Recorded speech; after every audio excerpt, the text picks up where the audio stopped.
আজকে নিজেদের গাছের কচি কাঁঠাল পেড়ে এঁচোড় মাংস রান্নার রেসিপি শেয়ার করব আপনাদের সঙ্গে।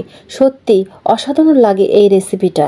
এখন কম বেশি সবারই গাছে প্রায় কচি কাঁঠাল আছে, আপনারা একবার হলেও ট্রাই করবেন, ইনশাল্লাহ ভালো লাগবে।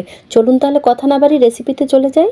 এই যে দেখতে পাচ্ছেন কাঁঠালটা আমি কেটে নিয়েছি, কাঁঠালের খোসা ছাড়িয়ে স্লাইস করে কেটে নিয়েছি, দেন ছোট ছোট টুকরো করে কেটে নিচ্ছি। আপনারা দেখতে পাচ্ছেন ভিডিওটা লং হবে দেখে আমি খোসা ছাড়ানোটা স্কিপ করেছি।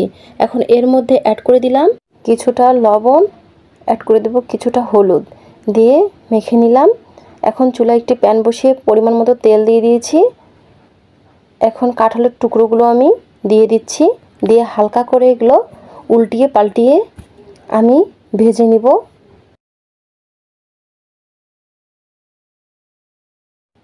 আপনারা দেখতে পাচ্ছেন ভাজা হয়ে গেলে তেল ঝরিয়ে উঠিয়ে নিব।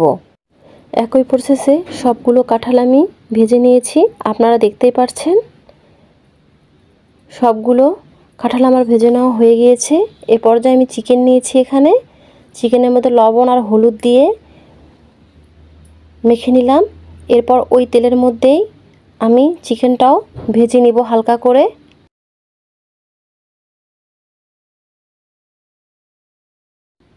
এই তো আমার চিকেনটা ভেজে নেওয়া হয়ে গিয়েছে, এখন আমি এটা উঠিয়ে নিব।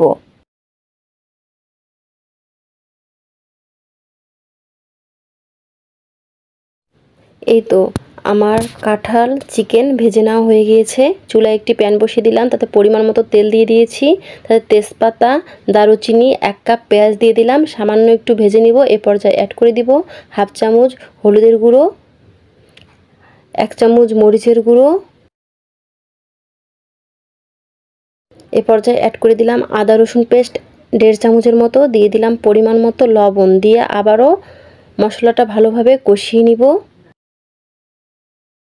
মশলাটা ভালোভাবে কষানো হয়ে গেলে এ পর্যায়ে অ্যাড করে দেব 1 চামচ জিরে বাটা, 1 চামচ গরম মশলা বাটা, দিয়ে আবারও ভালোভাবে কষিয়ে নিব।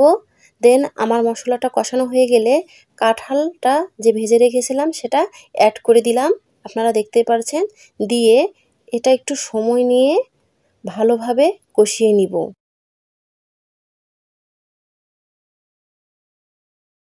ভালোভাবে কষানো হয়ে গেলে এ পর্যায়ে অ্যাড করে দিব চিকেনটা, দিয়ে আবারও ভালোভাবে কষিয়ে নিব।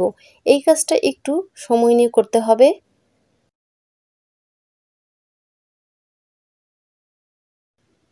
আপনারা দেখতেই পাচ্ছেন অলরেডি আমার কষানো হয়ে গিয়েছে। এ পর্যায়ে পরিমাণ মতো পানি অ্যাড করে দিলাম, দিয়ে সামান্য একটু জিরের গুঁড়ো দিয়ে দিলাম, ঢাকনা দিয়ে দিলাম। ফিরে আসলাম 30 মিনিট পর। দেখতে পাচ্ছেন আমার তরকারিটা অলমোস্ট হয়ে গিয়েছে, আর এটা কতটা লোভনীয় হয়েছে। আর একটু কষিয়ে এটা নামিয়ে পরিবেশন করে নিব।